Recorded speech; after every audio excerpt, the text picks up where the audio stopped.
жаңағы енді тағы жолға шығамыз дегенде бала қорқып қалған, мына үшінші әйелді жақсы көріп қапты қатты. Келіншегімен ақылдасады. Осы атам осындай деп екі әйелін тастадым. Ертең сен де дайын отыр. Сен де дайын отыр, мен сені де тастатады осы. Енді әкем айтқан істемей қалай тұрамын? Соған не деп айтты? Жол қысқарт деп айтты. Сен не қылды? Қайда білеймін жол қысқарты?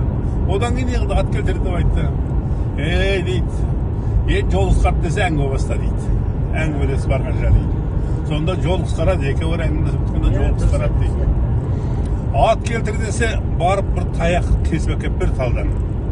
Ол бір тал бірдеңені көргенде саған ат келтір деп тұр ғой, таяқ аттай далада жаяу жүрген адамға. Дейді, ой, мынауың жақсы болды ғой деп жаңағы барып, бір уақытта жаңағы айтқанын айтса, мынау әңгімені бастайды. Ат келтір десе, шауып барып, таяғын кесіп әкеледі. Бұл енді айрылыс демейді.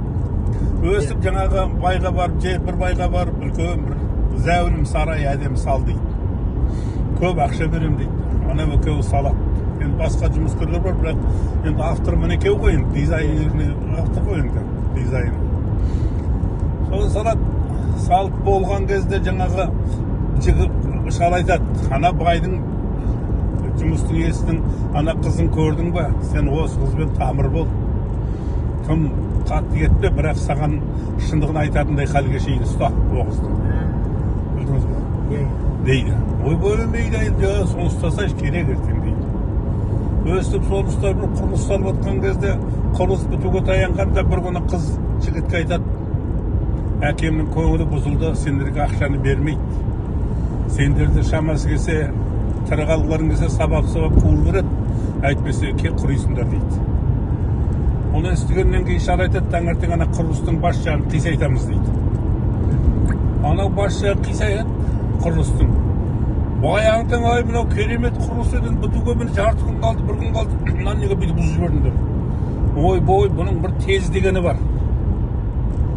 Ол тезді үйде қалды. Оны әккемесе, мына құрылыс түзелмей тұр. Сондықтан маған үйден ана тезді алғызып беріңдер дейді.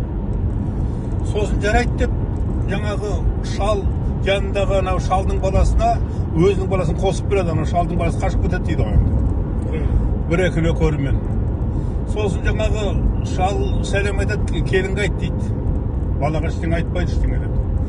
Ана Ханзадағы баламен жолықтырмайды ғой енді. Жаңағы Ханзада жаңағы байдың керемет баласы айтады, келінім айт, тез бар, сол тез тауып берсін. Мынау